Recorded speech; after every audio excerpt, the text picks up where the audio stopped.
Brevemente vamos a también saludar a todos los compañeros que están actualmente presentes en la sala y le damos la palabra al compañero Enrique Tello Molina, quien es el director del Club Infantil 23 de Mayo de la CHAP y quien nos va a dar en este momento una exposición sobre el 89 aniversario de la Revolución de Trujillo. Adelante, compañero Enrique Tello. Bueno, mi querido compañero, muy buenas noches. Buenas noches, Kike. Estábamos Buenas noches. al tanto de esta exposición,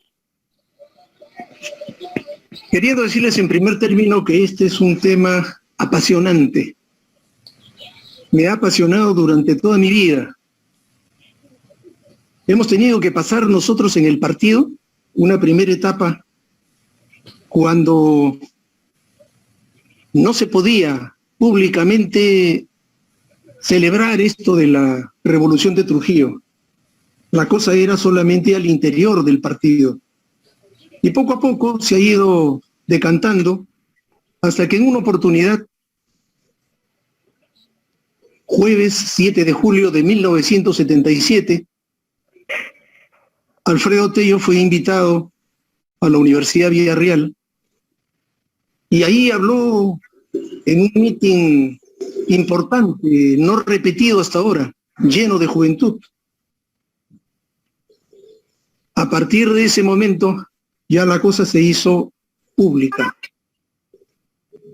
Habían algunas personas, como por ejemplo un exalcalde de Trujillo, que decía, no es conveniente celebrar estas cosas porque hacemos daños a la imagen del partido, teniendo en cuenta pues que durante muchos años, ustedes saben, hubo el problema con los militares. Y para no generar más problemas, entonces era mejor no tocar el caso. A este compañero se le llamó la atención muchas veces y en Trujillo lo hemos celebrado muy bien. Tanto que cuando llega a la región nuestro compañero Homero Burgos, instituye por acuerdo regional celebrar el 7 de julio en la Plaza de Armas. Me tocó en último año de su gestión hacer la exposición de orden y era fantástico ver pues, la Plaza de Armas lleno de gente, de estudiantes, con desfile y todo, celebrando el día de la Revolución de Trujillo. Y más aún, estaba flameando la bandera indoamericana. Era extraordinaria esta situación. Bueno, pasemos al caso. Hay libros clásicos. Por favor, hay por ahí unos audios que están abiertos. Hay unos libros clásicos que ustedes deben conocer y para los interesados deben abocarse a ello. Uno de ellos, el más famoso, es el de Guillermo Sondheim, que ustedes conocen. Precisamente a raíz del libro de Sondheim es que ya la celebración pública del 7 de julio se hizo más notoria. Bueno, la situación fue la siguiente. El jefe del partido convocó a determinado personaje que creo que fue Panetón Solano. Entonces conversó con Alfredo Tello en Trujillo y lo convenció para darle toda la información pertinente y escribir el libro. Además era importante que un hombre independiente, no aprista, escriba sobre este caso. Así es como Alfredo Tello le dio una obra inédita, completa, a Guillermo Sondheim, que muchos años después fui a conversar con él para pedirle la copia esta, y me dijo que no recordaba. Lo cierto que Alfredo Tello perdió esos originales, pero se ganó el hecho que Guillermo Sondek hiciera una obra de esa trascendencia. Después de Guillermo, ha habido otro personaje que seguramente ustedes lo han observado en diversos lugares. No sé si me ayuda el celular, pero este es un librito, no sé si lo ven. No lo ven. Lo que sé de la Revolución de Trujillo, lo que vi y lo que sé de la Revolución de Trujillo.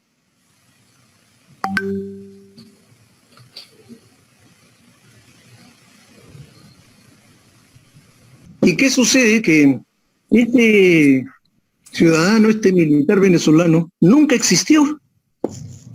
Fue un compañero del partido que escribió, no presenció la revolución, pero seguramente informándose logró un texto sumamente interesante. Este personaje se llama Nicanor de la Fuente, chiclayano, poeta, conocido como Nixa. Es el autor de este segundo libro. Luego han habido una serie de libros. Otro libro clásico también es el de Alfredo Rebaz Acosta. A propósito, no creo que ustedes alcancen a ver, pero yo tengo acá un ejemplar que no llegó a manos del público, que fue requisado en la época 1934. Tengo un texto muy antiguo, como ustedes verán, pero que está con las correcciones, está con las correcciones manuscritas de don Alfredo Tello, ¿no? Por eso el valor de este documento. Luego han habido otros documentos. Hay uno muy interesante que yo les recomiendo, que es del trujillano Daniel Hidalgo. Este libro fue comentado y presentado en Trujillo y aquí en Lima por un connotado escritor, Eduardo González Viaña, escritor internacional, que dijo de él que era el más completo como investigación. Por esa razón nosotros lo recomendamos. Luego, ha habido otros libros importantes también de otros compañeros. Hay uno trujillano, Blasco Bazán, sobre la Revolución de Trujillo. Y lo que comentaron hace un momento, este librito es un librito hecho en prosa de Julio Garrido Malaver. Extraordinario librito. Ha habido una serie de cosas, pero por ejemplo, hay un libro acá de un ciudadano que fue aprista y terminó siendo comunista. Sin embargo, es un libro que relieva las personalidades que combatieron en Trujillo el año 32. Y así como esos, hay seguramente otros documentos. Hay uno de Margarita Yeseque, que logré conseguir la vez pasada, que tiene el prólogo de Raúl Arístide Saya. Es también un librito informativo, que no llega al nivel del libro de Hidalgo Gamarra, ¿no? Y lógicamente hay recuentos. Ustedes saben que Percy Murillo también escribe en Historia del APRA una parte muy importante sobre la revolución.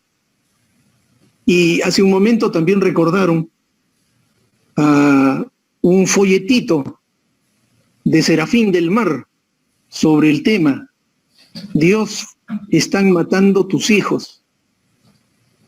Y para mayor abundamiento hay una obra de teatro que se llama Nos fusilan a las 6, de el compañero Fernando Santa Cruz, en esa época secretario de la Juventud del partido, de Juventudes, asesor de Juventudes. Entonces, como les digo, hay una serie de literatura importante sobre el tema, ¿no? Todo esto se remonta a muchos años atrás, casi a los próximos años de la fundación del APRA en 1924. Haya de la Torre se encontraba deportado en Panamá y desde ahí comienza a armar un proceso revolucionario que sería el primero. Y este proceso revolucionario no se hace con las siglas del partido aprista, sino como movimiento liberador nacionalista, movimiento nacionalista liberador. Y precisamente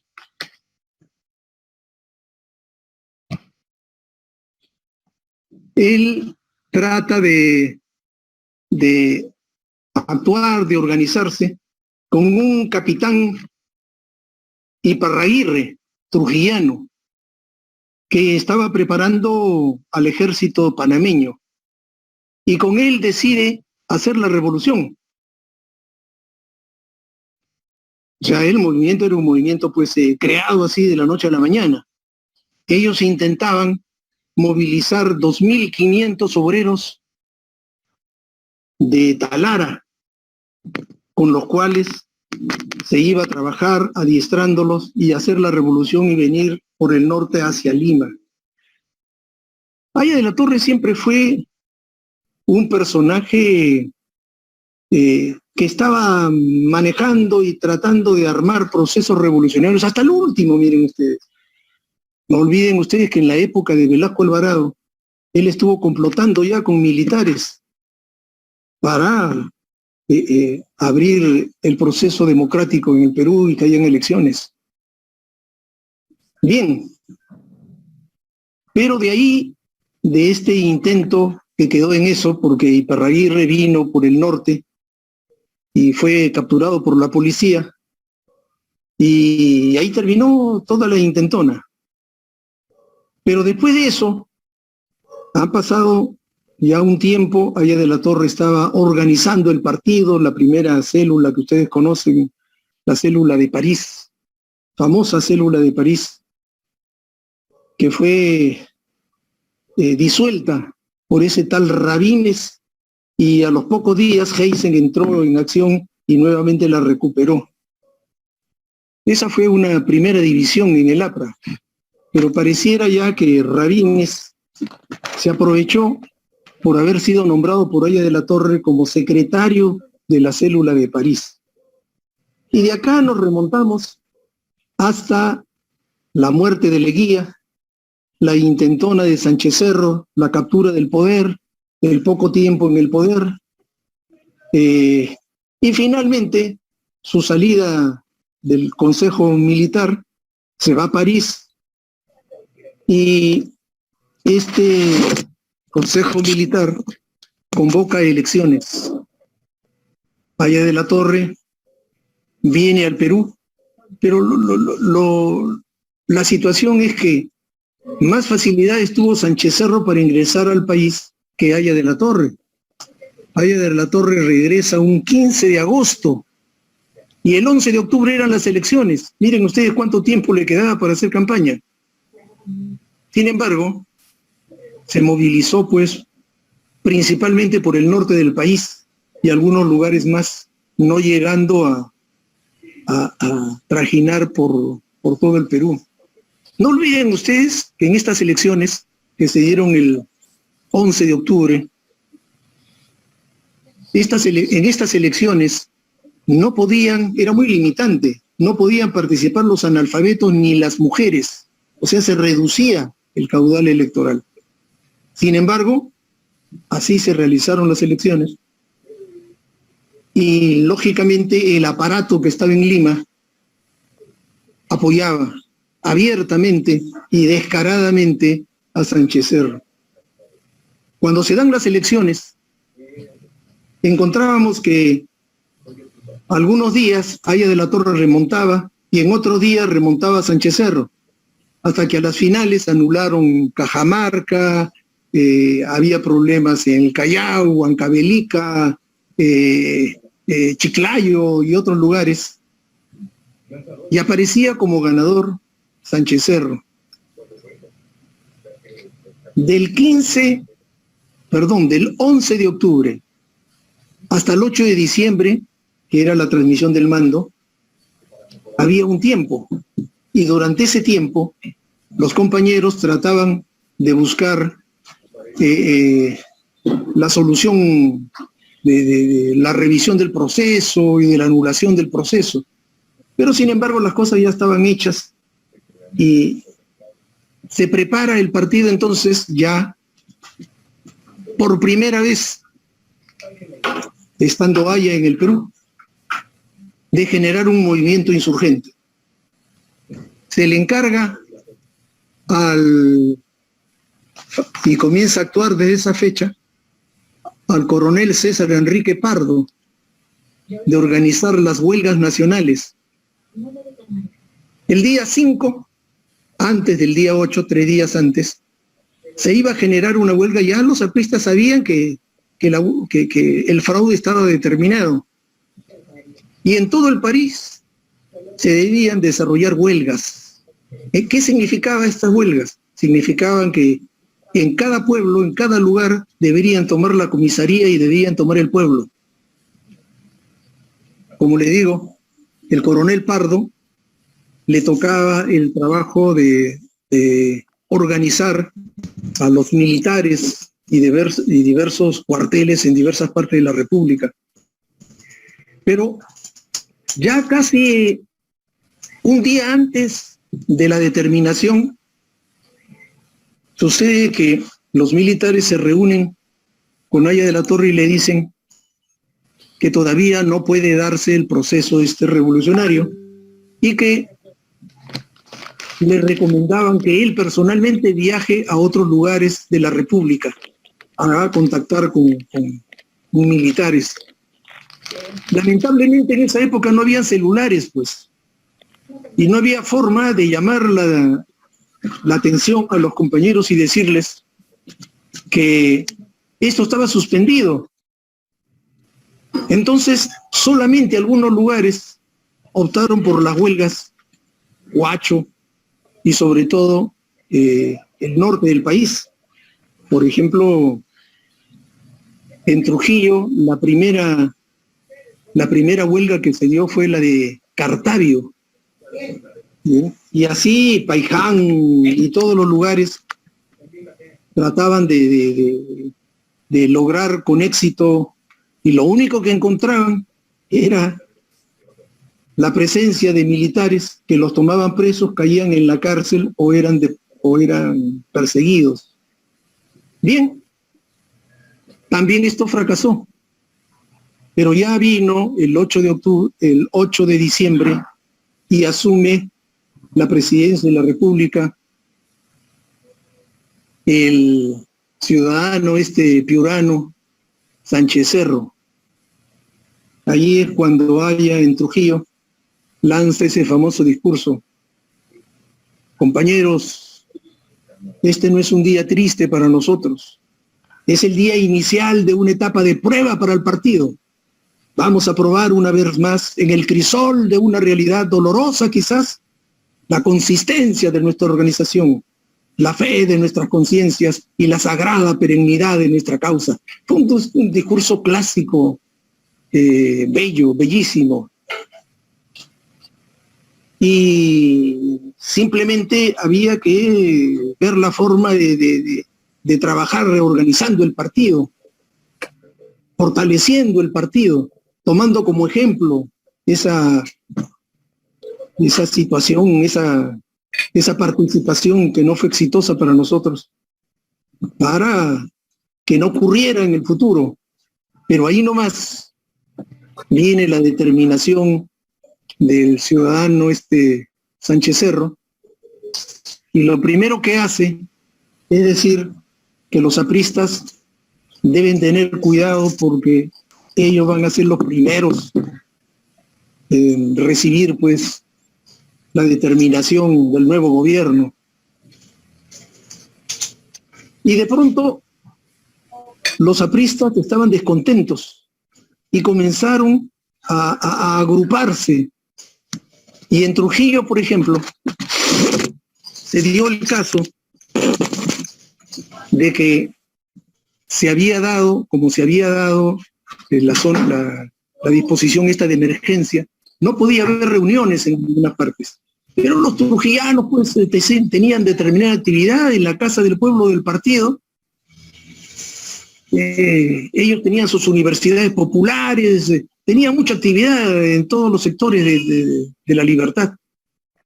Y allí es cuando se aprovechan de esta situación para, en Paiján, en primer término, cuando había un grupo de compañeros regantes que estaban reclamando por determinadas situaciones, se mete la policía a cargo de un tal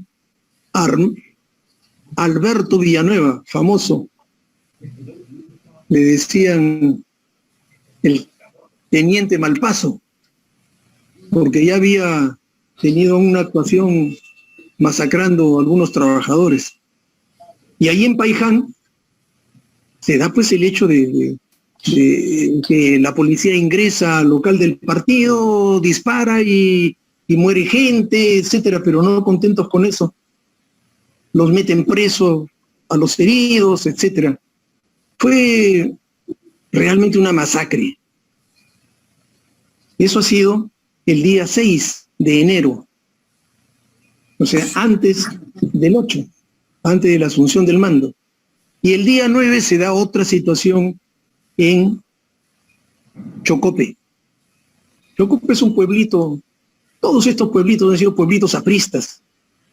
Y en Chocope se encontraban reunidos en el partido a eso de las 3 de la tarde, un grupo de compañeros, y obedeciendo la determinación de la prefectura de que no podían haber reuniones, este teniente Villanueva ingresa con un grupo de soldados, policías, al local del partido disparando. Y hay muertos también, heridos. Y lo peor de todo, que a las mujeres se las llevan presas y en la noche hicieron lo que de ahí en adelante comenzaron a usar con las mujeres, ¿no? Las violaron. Entonces, esto generó un problema al interior del sentimiento de los compañeros, que llegó a agudizarse el 25 de diciembre. Y el 25 de diciembre los apristas querían celebrar la Nochebuena. Invitaban a Aya de la Torre para su celebración, con su chocolatada tradicional, etc. ¿Y qué sucedió?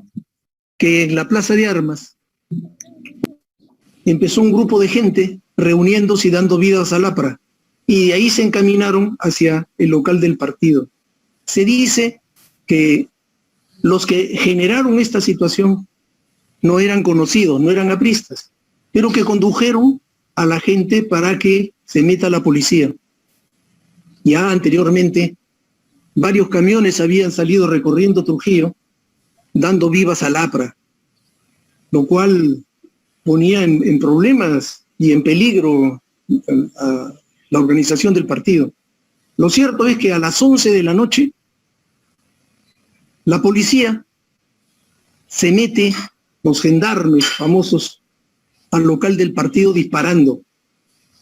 Y mueren Domingo Navarrete y otros compañeros.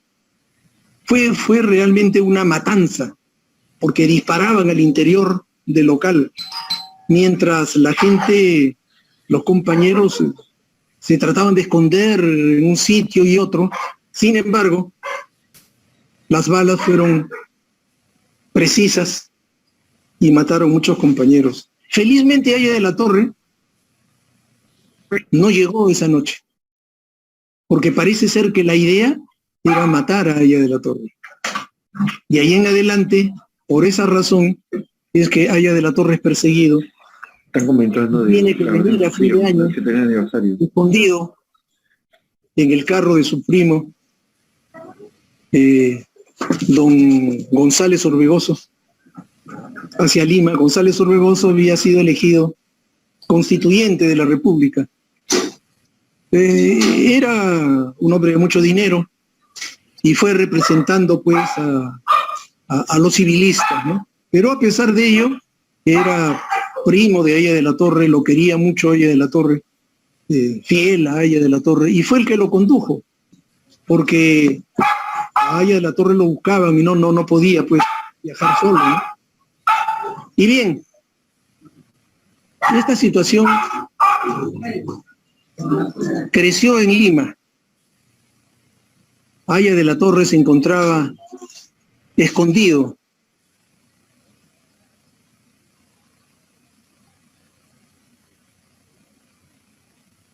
No se escucha. Audio. Di que tu La audio. policía llega a esta casa y lo toma preso. A Haya de la Torre.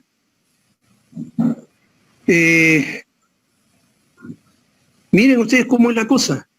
Esa misma noche, a las 11 de la noche, se levanta la marinería con Medardo, bueno, un marinero. Se levantan precisamente aduciendo una serie de situaciones, pero coincidente con la prisión de Haya de la Torre. Haya de la Torre al siguiente día es llevado al panóptico y sufre la más terrible agresión. Estuvo en una celda pequeña, con doble reja, sin baño, sin luz, y estuvo pues prácticamente torturado durante cierto tiempo. Esta situación ya llegó al extremo, tanto que los compañeros de Trujillo comenzaron a organizarse. La organización ya había empezado después del 8 de diciembre. Pero durante todo este tiempo seguían organizándose. Juan Delfín Montoya organizó a los compañeros en Moche y decidieron hacer la revolución. Y por otro lado, Búfalo Barreto, que había sido nombrado jefe del ejército civil por Haya de la Torre, él se encontraba organizando a su gente en Laredo.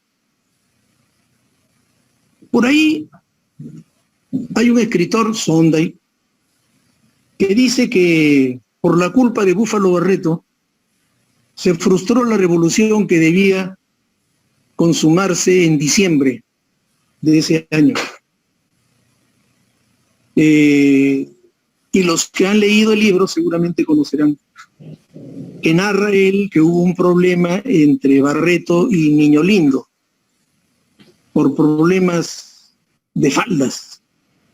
Sucede que Barreto estuvo casado con una Nisei, tuvo 2 hijos, un hombre y una mujer, y Niño Lindo parece que le quitó la mujer, y por esa razón, al encontrarse ambos en la casa de Haya de la Torre, cuando estaba organizando la revolución, es que se encontraron los dos, se esperaron afuera, y Barreto quiso arreglárselas a su manera. Lo estuve esperando con la pistola lista y cuando salió Niño Lindo lo valió. Entonces Sonday dice que por esa razón se frustró la revolución y eso realmente no es verdad.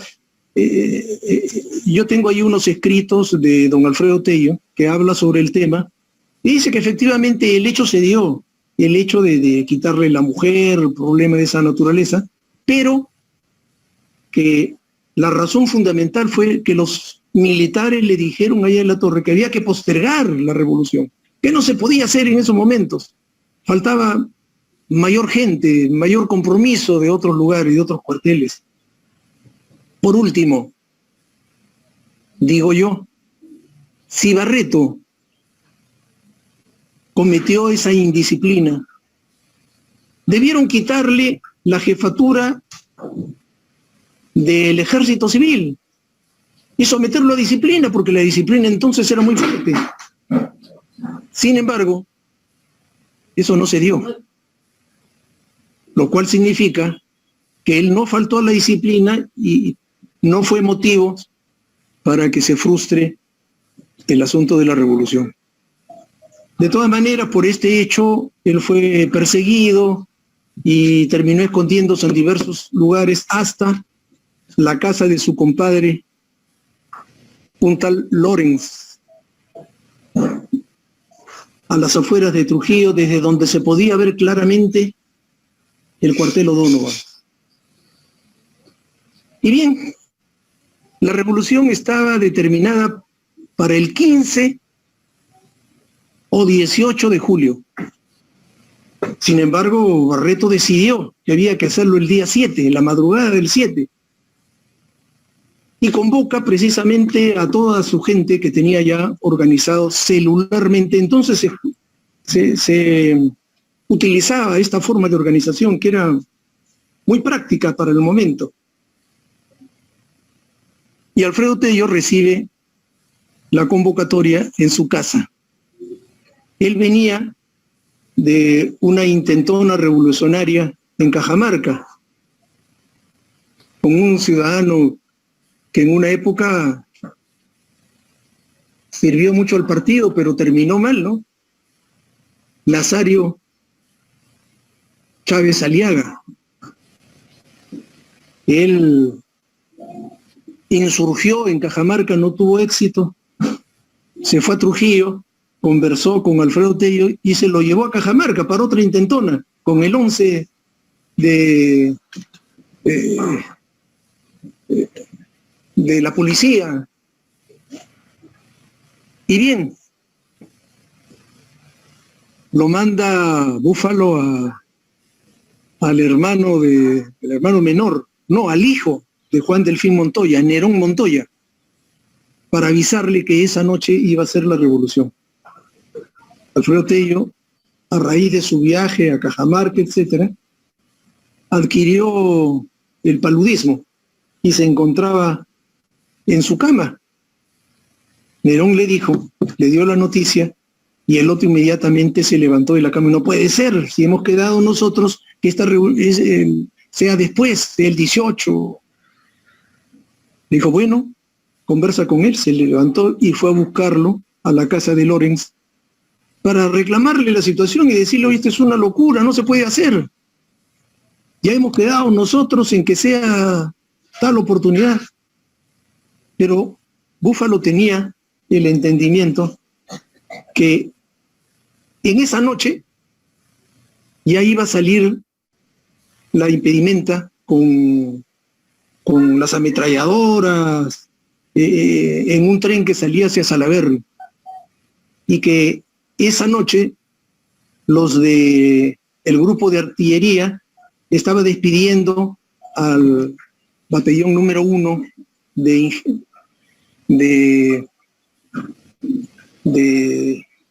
infantería. Entonces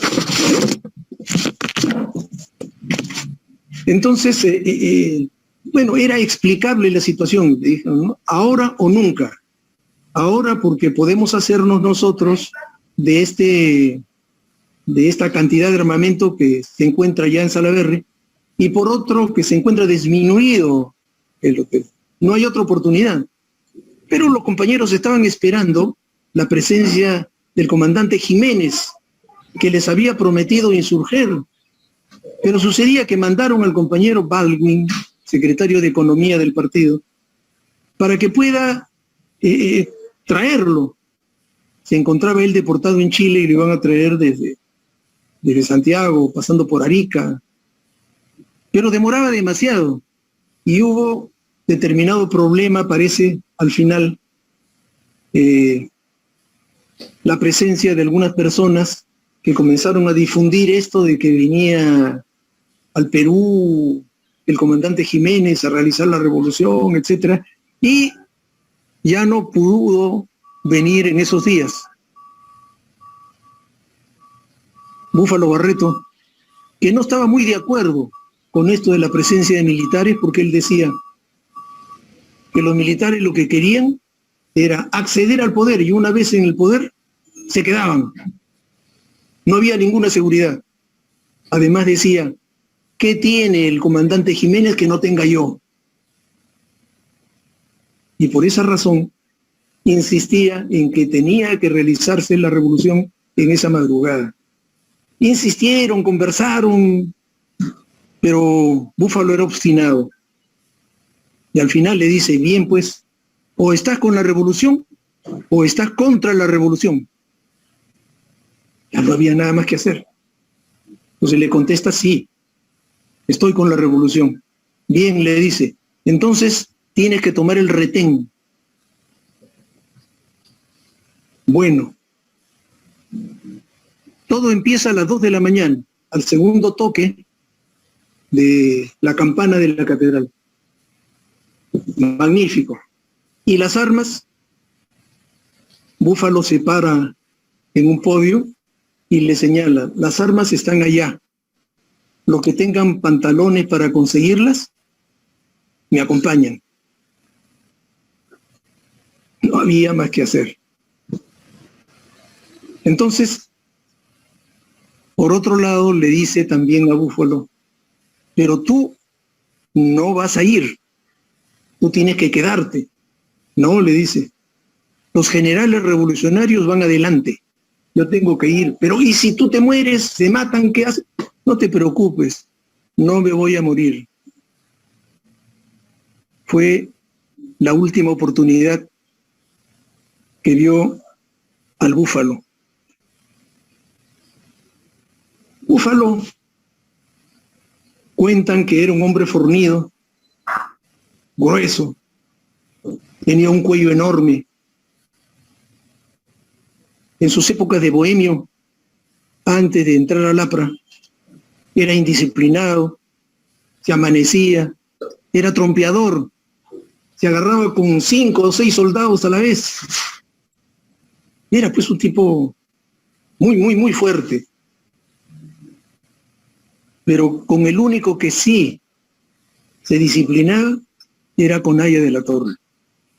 Y él quería también salvar a Aya de la Torre porque decía, el jefe está preso, no podemos resistir más tiempo. Entonces se decide ya la revolución a las 2 de la mañana. Alfredo Tello reúne su gente. Entre su gente se encontraba a su lado Jorge Iáquez, su hermano Óscar, Orfilio Sagástegui, el Rata Nureña y otros compañeros, después entrañables hermanos y compañeros de Alfredo Tello. Estaba organizado de tal forma que había que ingresar al cuartel por diversos flancos. El cuartel no era como los cuarteles que nosotros conocemos ahora, amurallado. Tenía solo en sus costados, tenía ciertas, ¿cómo le diría? Pues ciertas paredes de adobe. También la parte de atrás. Y solo la parte de adelante estaba sin mayor protección, maderas y cosas, ¿no? Pero tenía soldados que estaban ahí en la guardia permanente. Entonces, ya Búfalo había decidido. Por el lado izquierdo,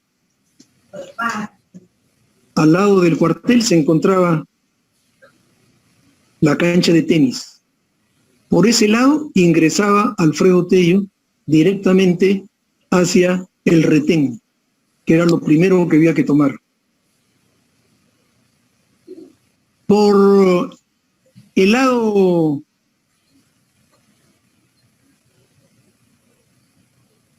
de adelante, esa es la avenida del Ejército, actualmente en Trujillo. Por la parte de adelante tenía que ingresar Víctor Peláez, que había sido sargento del Ejército. Y por el lado derecho, el compañero Delfín Montoya, que le decían el viejito Delfín Montoya. Por el lado derecho, ¿no? Delfín Montoya tenía que atacar a la artillería. Según información de Búfalo, la artillería estaba coordinada, o sea, no iban a disparar. Víctor Calderón tenía que apresar a los oficiales que estaban a la parte de adelante, y Búfalo Barreto iba por atrás. Pero para esto es importante contarles lo siguiente. Antes de la toma, en su plena organización, coordinó con el talabartero Arancibia. Este talabartero, que creo tenía el grado de sargento, le dio los planes y le dijo dónde estaba ubicado cada sector, dónde estaba el retén, dónde estaba la artillería, dónde estaba la infantería, etcétera, etcétera. Y le dijo también que la guardia en la parte de atrás por donde iba a entrar Búfalo estaba coordinada, que no iban a disparar y que la puerta iba a estar abierta. Cuando Búfalo llega exactamente a las 2 de la mañana, encuentra que la puerta estaba cerrada, con candado. Fuerza la puerta, abre la puerta, logra entrar unos pasos y la infantería dispara y lo matan a Búfalo. Búfalo tuvo tiempo, por lo menos, de gritar y decir: ¡adelante, compañeros, adelante! Y cayó muerto. Pero Búfalo tenía su lugarteniente, Remigio Esquivel, el aderino. Con Búfalo venían los Tigres de Laredo, que eran 100 compañeros campesinos, militantes del partido, que lo acompañaban y creían en Búfalo. Cuando se da esta situación, todos ellos tienen que replegarse. ¿Qué pasó? Inicialmente, Alfredo Tello reúne a su gente al costado, le dije ya, de la cancha de tenis. Y su gente estaba esperando las armas. Y él tiene que decirles, pues, convencerlos y decirles, ya no había nada que hacer, no se podía retroceder. Le dicen: no hay armas. Solo tenemos el corazón y nuestras manos. Y ahí viene la frase clásica: haremos de cada surco una trinchera y de cada caña un fusil. Y no esperó la segunda campanada de la iglesia. Después de la primera, inmediatamente se lanzó con su gente. Y así pudo sorprender a la gente del retén, que todavía estaban durmiendo. Agarró un fusil, los encañonó, unos cuantos disparos y solucionó el problema, y se hizo dueño de 14 fusiles con algo de munición. ¿Qué pasó con Víctor Peláez? Víctor Peláez, para ingresar, tenía que matar al vigilante, pero para eso tenía que enviar un hombre, y seguramente el hombre, como no sabía el santo y seña, iba a ser asesinado. Entonces se buscó la persona, ¿quién está dispuesto a irse adelante y perder la vida? Todos se quedaron mirando. Y Víctor Calderón, seguramente pensando, ¿de qué vale la vida si con la revolución vamos a lograr por fin la libertad? Nuestros hijos van a tener educación, trabajo, y la vida va a ser diferente. Eso nos prometió el APRA. Dice: yo voy a ir. Y Víctor Calderón se trata de acercar donde estaba el centinela, santo y seña. Como Víctor Calderón había sido soldado, entonces quiso tratar de alguna forma convencer al centinela. Y le dice, hermanito, soy yo, fulano de tal. Y el otro, santo y seña.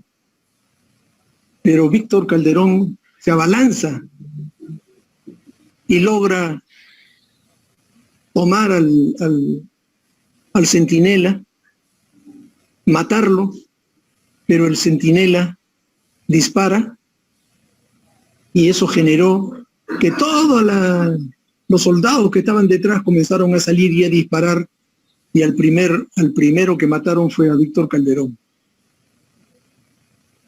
El viejo Delfín Montoya por el lado derecho, como le dije, por ahí estaban los albañales y el reservado.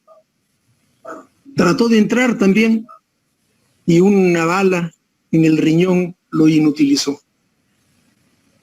Lo cierto es que no habían jefes. La situación era crítica. Se podía perder todo lo avanzado. La revolución era un fracaso entonces. Pero Alfredo Tello ya se había hecho del retén con los 14. Y todos los demás comenzaron a irse por el lado del retén.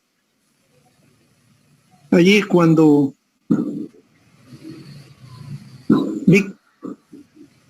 Remigio Esquivel se le acerca y le da la información y le dice, Búfalo ha muerto.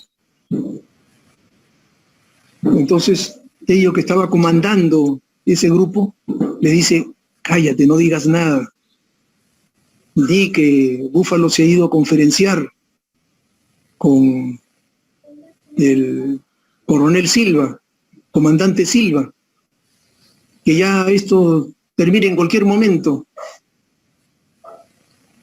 Y porque si decían que Búfalo había muerto, iba a ocurrir el desbande, que cada uno por miedo o por falta de seguridad indudablemente iban a salirse del lugar, y en eso se da un problema. La gente que estaba en el retén logra tomar el tópico, donde habían algunos enfermos, y entre ellos un soldadito que estaba casi desnudo. Imagínense, esa época, Julio, había llovizna, época de frío, de invierno en Trujillo. Y el soldadito lo toman preso y lo llevan hacia el costado donde estaba la cancha de tenis, junto con otros militares que tomaron presos en esos momentos, ¿no? Los militares, el capitán Herrera, Alfonso Goicochea y el teniente Padilla. Pero el soldadito tenía una pequeña frazada que se estaba cubriendo ante la llovizna, y el capitán Herrera le quita la frazada. Y frente a esa situación, pues se genera un problema, porque quien custodiaba a esta gente era el sargento Bustamante, aprista. Y el capitán Herrera, frente hacia ese hecho, le grita militarmente al sargento Bustamante, que seguramente lo reconocía, porque había trabajado ahí en el cuartel, y le dice, ¿quién es el jefe acá, carajo? Y el otro se aturde un poco más y se cuadra. Pero en ese momento llegaba Alfredo Tello. Al escuchar eso, agarra el fusil y con la culata le tira en la mandíbula. El capitán Herrera cae y le dice, yo soy el jefe acá y el carajo es usted. No lo mando a fusilar ni lo mato con mis propias manos. Así es como Alfredo Tello se hace de la jefatura del movimiento revolucionario en ese momento. Nadie lo nombró, nadie lo designó. Fue la fuerza de los motivos, fue la determinación de los hechos. Y a partir de ahí, el soldadito este, que le habían quitado su frazadita, reclama y dice, en tal lugar hay más frazadas. Y mandan a sacar las frazadas. Sacan las frazadas, lo cubren mayormente, y el soldadito le dice, debajo de las frazadas están los fusiles. 180 fusiles. Pudieron armarse toda la gente que estaba detrás. Pero eran fusiles sin municiones.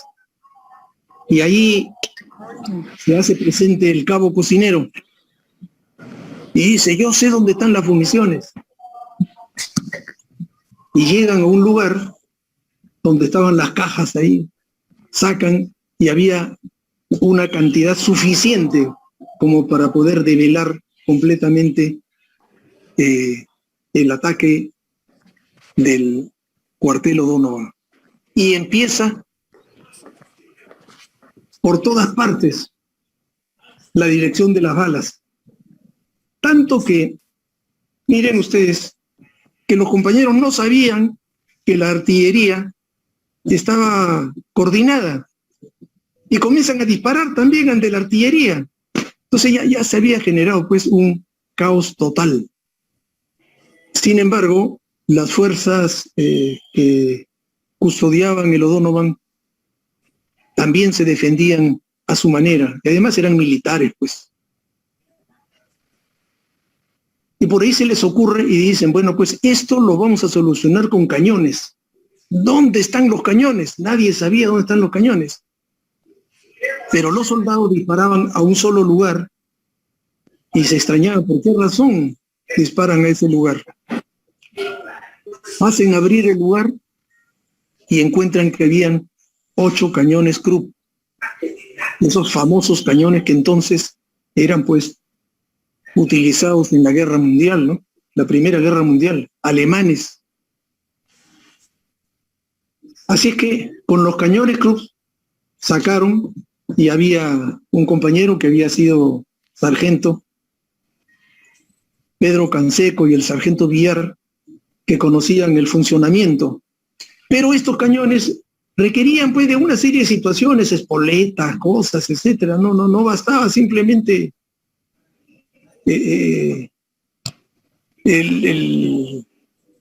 la bala, qué sé yo. Sin embargo, lo ponen frente al lugar donde estaban el último reducto de militares. Estaba defendido también por gente muy brava, ¿no? Y como no sabían cómo dispararlo, se ponen de acuerdo con el compañero que llevaba las bombas. Ellos prepararon, por lo menos eso sí tenían, unas bombas chicas y grandes, ¿no? Más o menos unas 30, 40, 50 bombas. Y el que manejaba las bombas era el compañero Walter Cruz. Así que se ponen de acuerdo con Walter Cruz y le dicen que salga la parte de atrás del cuartel, y mediante una seña, en el momento que dispara el cañón, tiran la bomba. Y los soldados creyeron que era el disparo del cañón Krupp. Y ahí se rinden, ¿no? Solamente queda un sargento ahí, muy valiente, el sargento Vargas, que metido en una sequía desde ahí estaba disparando. Y cuando le dicen, bueno, ya, ríndete, él decía, yo soy muy macho para rendirme. Pero a las finales ya no había nada que hacer. Los revolucionarios toman completamente el control del cuartel. Unos cuantos disparos, huida de algunos militares. Por ejemplo, hubo uno que salió huyendo hacia el norte, ¿no? Es el subteniente Carlos Valderrama con 37 soldados. Y bien, se tomó el cuartel, 7 de la mañana. Ya de todas partes de Trujillo llegaban al cuartel O'Donovan. Y todos se sentían revolucionarios y agarraban los pertrechos que quedaban, los cascos, los kepis, los fusiles de los militares y se los ponían, sintiéndose pues revolucionarios. Y empieza la organización en un gran desfile extraordinario para llegar hacia la Plaza de Armas. Aquí hay algo interesante que me gustaría que ustedes lo conozcan. Es de este famoso libro que les digo, ¿no? De ese famoso militar venezolano que no existió. Pero pinta, y esto el compañero era poeta, pues, ¿no? Lo pinta de una manera extraordinaria. Dice, qué mirar de hombres. Cuántas pupilas he visto agrandecerse ante la esperanzada realidad de ese momento. El polvo, estrechamente hermanado con el sudor, ponía su maquillaje trágico en esas caras, sus ropas desgarradas en unos, manchadas en otros, y muchos con kepis y polacas de oficiales o soldados, todos, casi todos, armados de fusiles, inundaron la urbe con un aire de heroicidad divino. Era un cuadro de la comuna. Era la nota plástica de una escena maravillosa de la Revolución Francesa. Así se trasladan hacia la Plaza de Armas por dos lugares. Uno, la avenida Progreso, que ya no se llama Progreso, ahora es la avenida Pizarro, hacia la Plaza de Armas. Pizarro es el local donde se encuentra el local del partido. Y por el otro lado, otro grupo por la avenida Independencia, que es la paralela Pizarro. La intención era llegar por los dos lados, con los cañones Krupp adelante, todos armados y listos para una segunda etapa revolucionaria. Lo primero que había era tomar la comisaría, que está ahí cerca. Tuvieron ciertos problemas, no se rendía el capitán Carvajal y, bueno, decidieron dejar eso por el momento, porque ahí habían unos guardias que eran compañeros, ¿no? El compañero Azcue, por ejemplo, y se dedican a la prefectura. Encañonan la prefectura, que todavía estaba con intentos de retomar la plaza. Y en ese momento, cuando pensaban ya disparar los cañones Krupp, imagínense ustedes esa Plaza de Armas enorme, imagínense ustedes el Monumento de la Libertad y los revolucionarios pertrechados ahí, detrás del monumento, listos para atacar. Y en ese momento sale la bandera blanca, manifestando pues su rendición. Trujillo ya estaba rendida.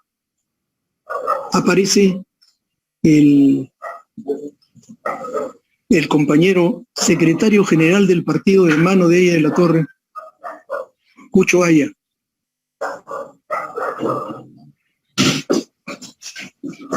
Y quiero que conozcan la impresión que nos da Sondheim.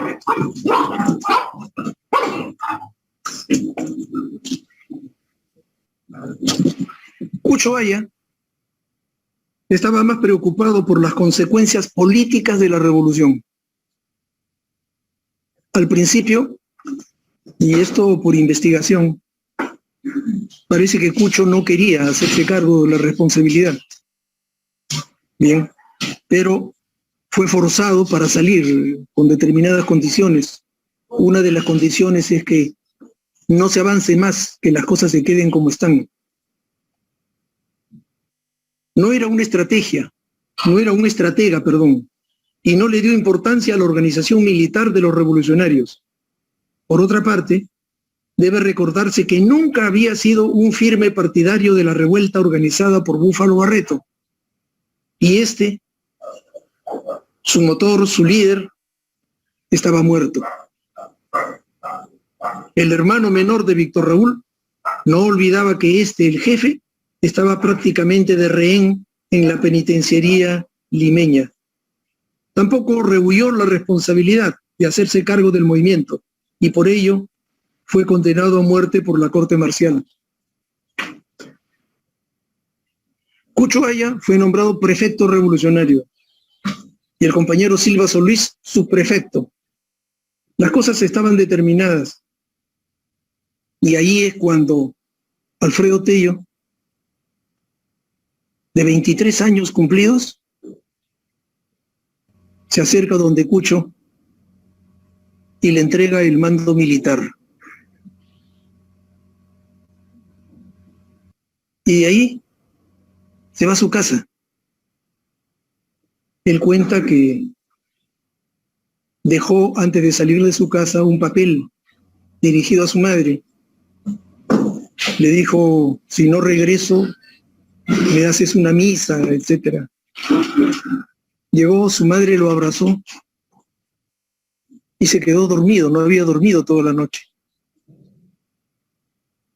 A eso de las 7 de la noche, llega su hermano y le comenta y le dice, Alfredo, ha sido nombrado jefe de la plaza militar el capitán Rodríguez Manfur. Alfredo Tello reacciona y dice, no puede ser, ese señor no conoce, es un administrativo. Se levanta y va nuevamente hacia el encuentro de los revolucionarios. Y se da pues con que Rodríguez Manfur había dado una serie de órdenes que realmente eran absurdas, ¿no? Él decía pues que la mejor defensa es el ataque y no la espera de los soldados. Rodríguez Manfur ordenó hacer zanjas en todo Trujillo. Y estas zanjas, pues, detenían a los compañeros en otras labores importantes. Todos estaban metidos en poner zanjas y llenar costales de arena para la protección. Estaban esperando simplemente que vengan los soldados y los exterminen. ¿Qué había pasado con Alfredo Tello antes de irse a su casa? Y al entregar el mando a Cucho Aya, él le dijo qué cosa es lo que tenían que hacer. Lo primero que tienen que hacer es tomar Casagrande. Casagrande era un fortín. Casagrande tenía armamento. Casagrande eran de los Gildemeister. Tenía su propio ejército. Era importante tomar Cajamarca. Si tomaban Cajamarca, podían detener a los que venían del norte. Lo otro, había que tomar la impedimenta, que estaba ya embarcada en el Urubamba, en un barco, ametralladora, fusiles y todo lo necesario que se estaba llevando a Piura, porque en Piura iba a haber una celebración del ejército. Y también le dijo que había que asegurarse con Salaberry, el puerto de Salaberry. Sin embargo, todo esto se descuidó. Hubo un intento del laderino Remigio Turón para tomar Casagrande, pero en el camino se volcó el camión donde iba con un grupo de gente y no llegó a nada. La cosa es que se perdió todo el día 7. Las fuerzas que venían de Lima comenzaron a llegar en el Bab Grau, comenzaron el grupo de aviones a establecerse en Chimbote y el desplazamiento de las fuerzas que venían por el norte y por el sur de Chiclayo, de Cajamarca, de Pacasmayo, fuerzas organizadas. Entonces, Alfredo Tello discute con Rodríguez Manfur. Rodríguez Manfur tiene un libro donde él cuenta su historia, ¿no? que era pues su punto de vista, ¿no? Discute con él y se da nuevamente lo que se dio en el ataque de los Donovan. Nadie lo nombró y él tomó la jefatura militar revolucionaria nuevamente. En la Plaza de Armas hay un colegio viejo, le llaman el Centro Viejo. Ese Centro Viejo lo hizo su cuartel general, convocó a toda la gente que fue con él al cuartel de Donovan, me imagino yo, Jorge Idiáquez y todo lo que le he nombrado. Y de ahí en adelante comenzó a tomar disposiciones. Lo primero que hizo es tratar de tomar Casa Grande. Pero para tomar Casa Grande había que tomar los pueblos aledaños. Y esto era, pues, por ejemplo, para entrar a Cartavio, se encontraron con ese militar que salió abandonando el cuartel, el capitán Carlos Valderrama, con 37 soldados. Y ahí se da la batalla del Charco, donde los revolucionarios, que eran pocos, eran como 8 nada más, logran vencer a estos, ¿no? Tomar presos a los soldados y armarse con el armamento que tenían puestos. Con eso armó la hacienda Cartavio y tomó la casa hacienda con 25 fusiles. Se trataba de armar en todas partes. Había que cercar Casa Grande y para ello había que tomar Roma, Ascope, Sausal. Y cuando estaba en esa situación ya listo para tomar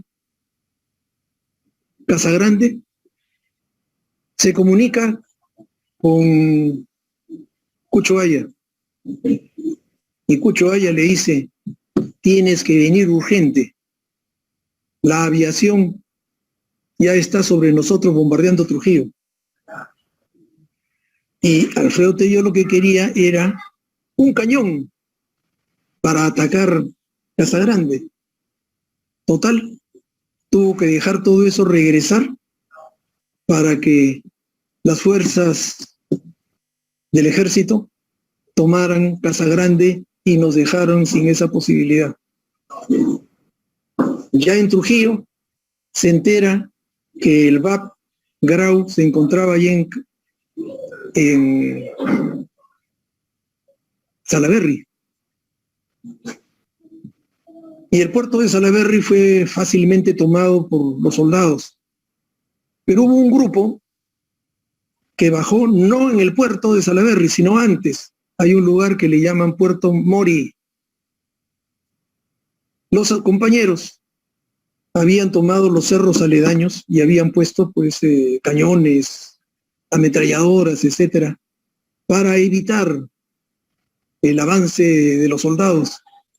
Sin embargo, el grupo de gente que fue por el Puerto Mori fácilmente vino por detrás de los cerros y los compañeros no pudieron ni usar siquiera ese armamento. Sin embargo, Tello, que se multiplicaba, estuvo tratando de contener a ese ejército durante un tiempo corto, 3 horas. Indudablemente el ejército era más fuerte y tuvieron que abandonar el lugar. Y en eso que abandona el lugar utilizó el río Moche para por ahí escapar.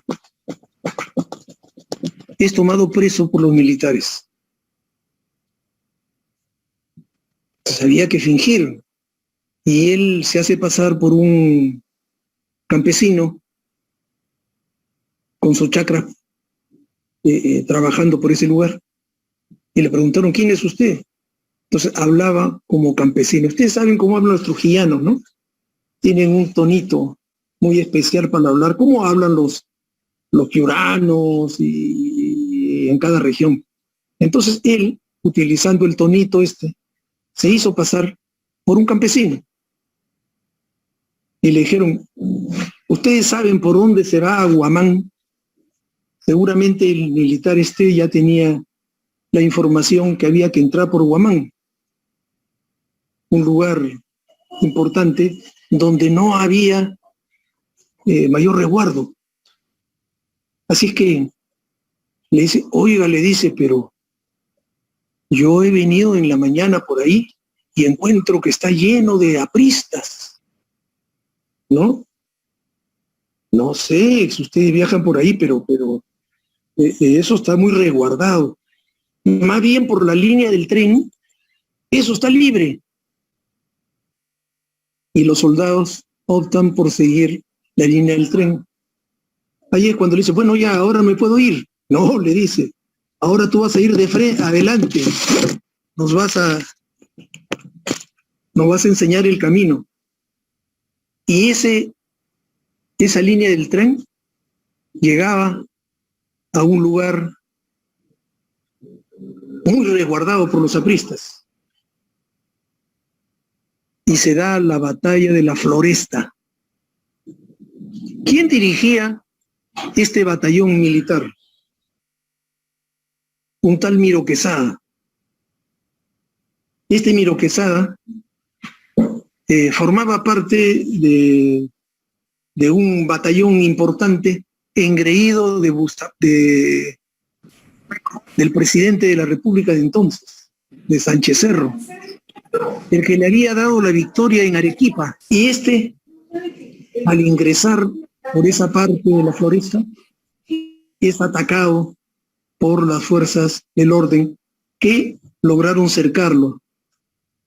Pero hay una cosa, Alfredo Tello iba adelante. Al costado del camino había una poza donde en sus épocas juveniles se tiraba desde la parte de arriba a la poza. Y una vez más quiso retomar esa situación. En los revolucionarios que estaban custodiando la parte de la Floresta había un hombre extraordinario. De repente el hombre de más edad, Fidel León. Fidel León no había estado en la toma del cuartel, por eso él se sentía mal. No podía dejar pasar su participación en la Floresta. Fidel León, bien vestido, con su sombrero, su bastón, enfrentando a las fuerzas del orden. Entonces cuando vio a Alfredo Tello se acerca, qué raro, decía, ¿no? Pero cuando ve que Alfredo Tello se tira a la poza, empiezan a disparar los compañeros. Bien, comienzan a responder los soldados y al final le hacen un cerco y logran vencer a ese famoso séptimo de infantería. Pero ocurre un hecho. Por ahí se aparece Rodríguez Manfur. Y Rodríguez Manfur en plena batalla les pide, dejen, no disparen, alto el fuego. Entonces le llamó la atención a los compañeros, ¿qué pasa? ¿No? Lograron paralizar un poco y Rodríguez Manfur sale a conferenciar con los soldados y les permite que saquen sus heridos, su armamento y lo lleven. Cuando regresa Rodríguez Manfur, los revolucionarios quisieron fusilarlo por traidor.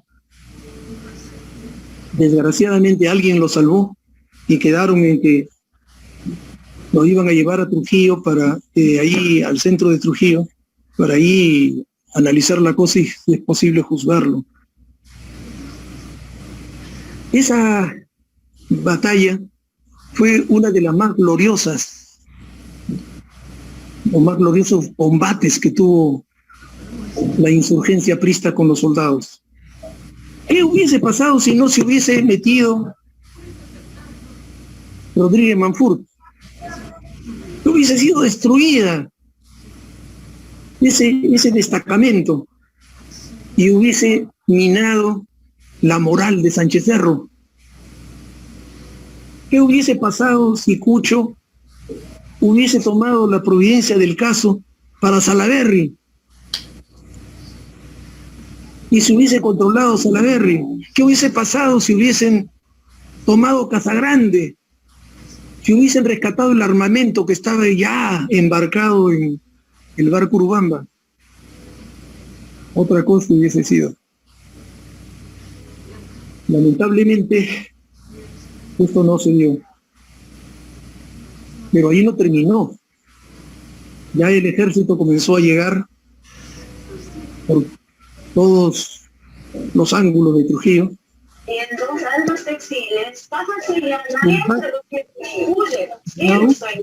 Posicionó en la playa Buenos Aires, que está ahí a 2 kilómetros de Trujillo, la playa más cercana, y desde ahí comenzó a bombardear a la ciudad. Los aviones comenzaron a bombardear por todos lugares. Hay un hecho, ¿eh? Hay un documento desclasificado de la embajada norteamericana. ¿Saben ustedes lo que es eso? Cada cierto tiempo salen documentos de la CIA. Sánchez Cerro había pedido apoyo al gobierno norteamericano.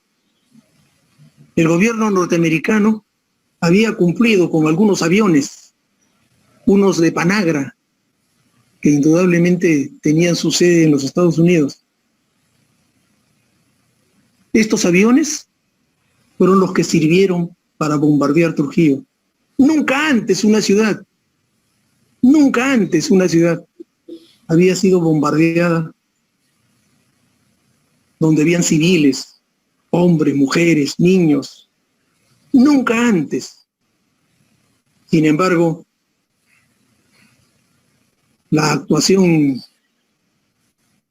asesina del gobierno de entonces ordenó que bombardearan la ciudad. El día 8, al siguiente día de la revolución, llevaron a los muertos compañeros de O'Donovan a enterrarlos al cementerio de Miraflores de Trujillo. Adelante iba, como siempre, Manuel Búfalo Barreto, seguido de una procesión y cantando lo que ustedes ya conocen, la marcha de los caídos. Paso, paso a los caídos. Y cuando estaban ya ingresando al cementerio, se aparecen los aviones y se genera pues un problema tremendo. Pero hay un hecho. Esos compañeros que cargaban a Búfalo Barreto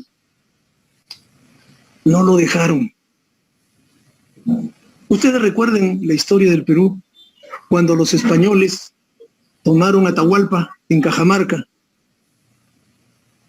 y con sables y lanzas le cortaban un brazo, una pierna a los cargadores que seguían a su inca, a su emperador.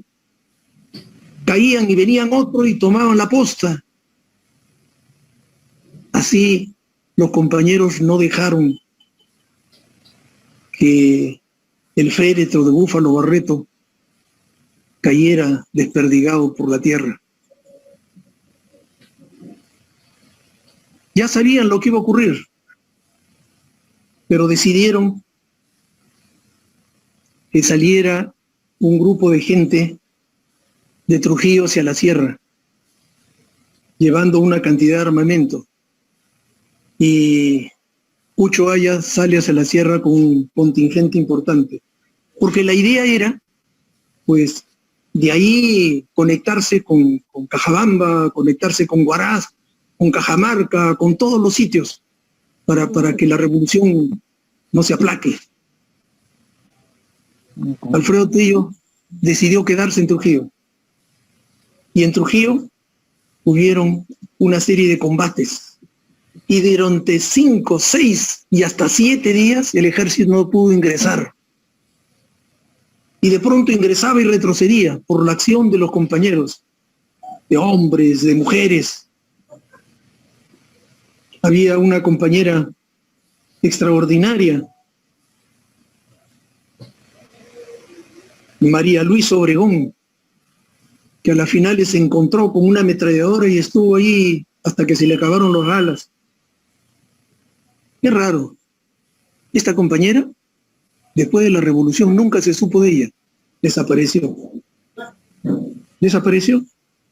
Agripina Mimbela, que juntó a las mujeres del mercado, ¿no? Y cada uno tomaba un fusil a defender su libertad y su revolución.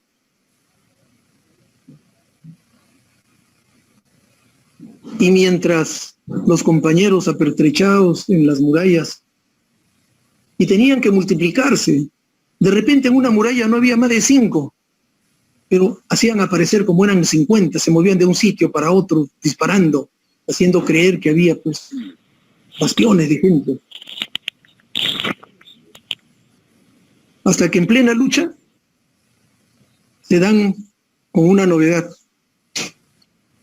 Pedro Rojas, que estaba a cargo de la custodia de la cárcel,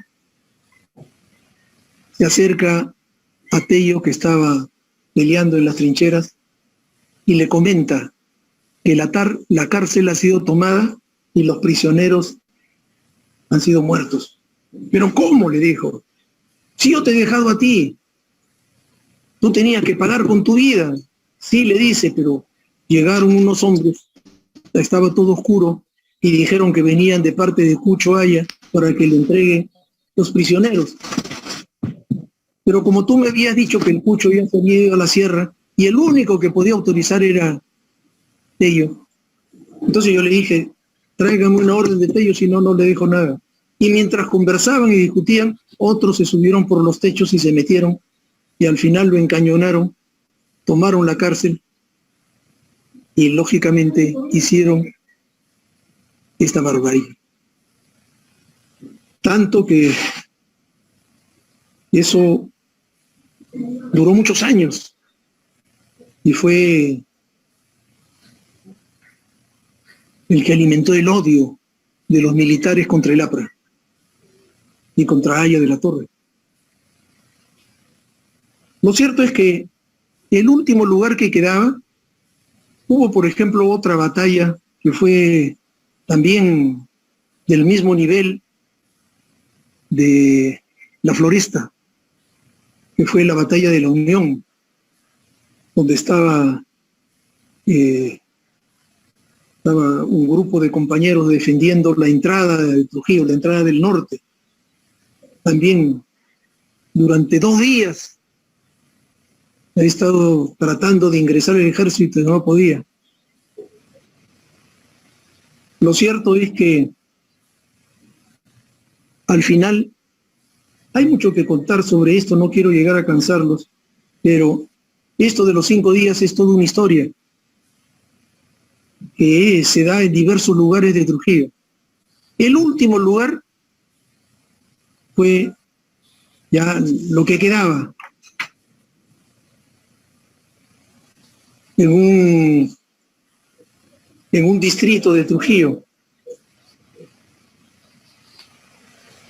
ya alejado hacia la parte de Moche, Chicago. El último reducto donde los compañeros ya no habían, eran 5, 10, que a la justa disparaban de un sitio a otro, etc. El día miércoles, fíjense, la revolución se dio el jueves, viernes, sábado, domingo, lunes, martes, miércoles, todavía habían disparos en Chicago. Se da la orden de sálvense quien pueda. Y se suponía que el lugar más estratégico era salir hacia la sierra, a dar el encuentro a los compañeros. Yo me pregunto, ¿por qué Alfredo Tello se quedó en Trujillo todos esos días? Porque seguramente él estuvo esperando el triunfo de los compañeros que fueron a la sierra y haciendo tiempo suficiente para que los otros pudieran reaccionar y volver. Sin embargo, eso de la sierra fue un fracaso. Enviaron a un tal Alegría, junto con un grupo de gente, Néstor Alegría, que a las finales terminó asaltando haciendas y sin ninguna posibilidad. Bien, ¿qué le quedaba a Alfredo Tello? Salir hacia la sierra. Busca el mejor camino y se encuentra con que ya todo estaba copado.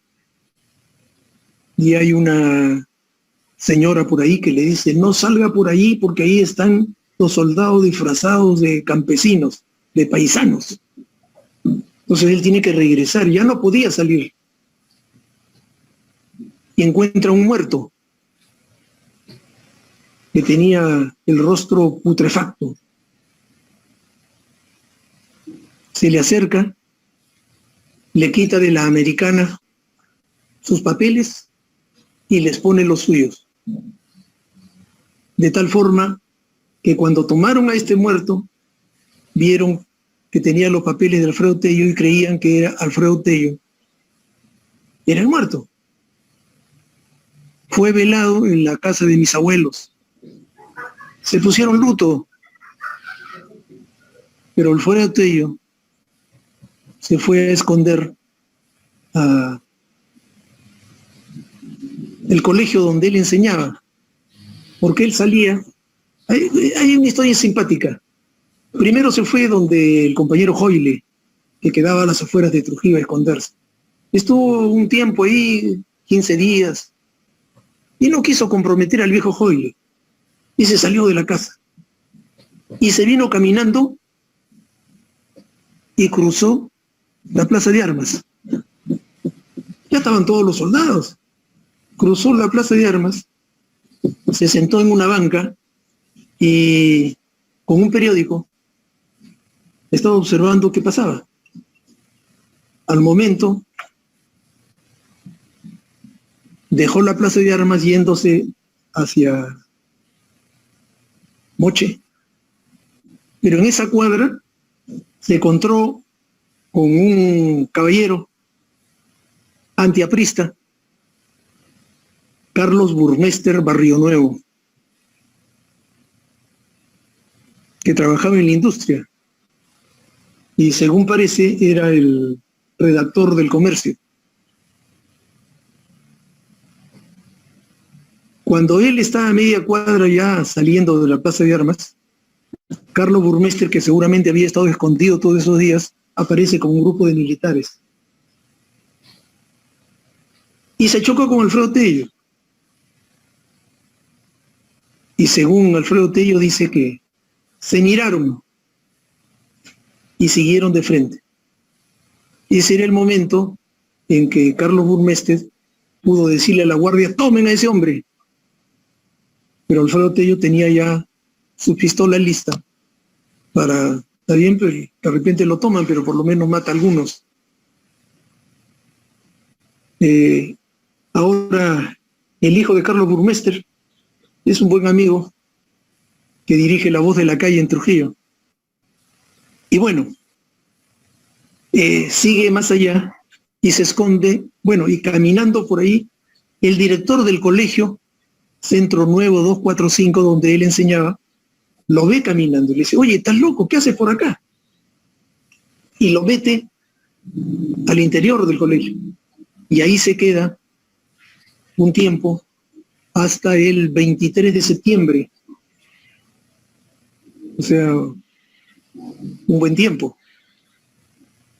Que ya desesperado, no podía estar mucho más tiempo encerrado, Así que con un emisario manda avisar a su padre que necesitaba un buen caballo para salir hacia la sierra. Y ahí se dan cuenta que Alfredo Tello no había muerto, que estaba vivo. Le envía el caballo y con el caballo sale y se va hacia la sierra. De ahí es otro cantar. El asunto es que la revolución no termina ahí. Ahí empieza la resistencia. Y como yo he dicho en alguna oportunidad, en Trujillo, que esto de la revolución es simplemente un episodio que no termina ahí.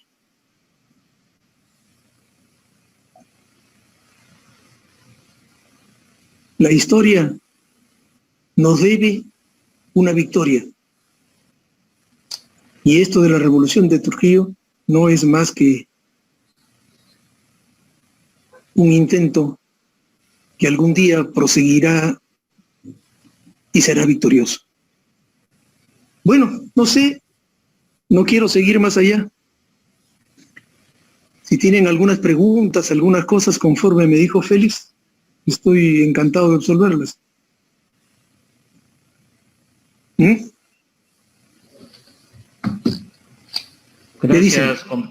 Gracias, compañero Enrique. Compañero, ha sido una brillante exposición, sobre todo con datos, muchos de ellos inéditos, que no se han registrado y que vienen sobre todo de primera mano, una gran fuente, ¿no?, de uno de los principales actores de esta revolución del 32.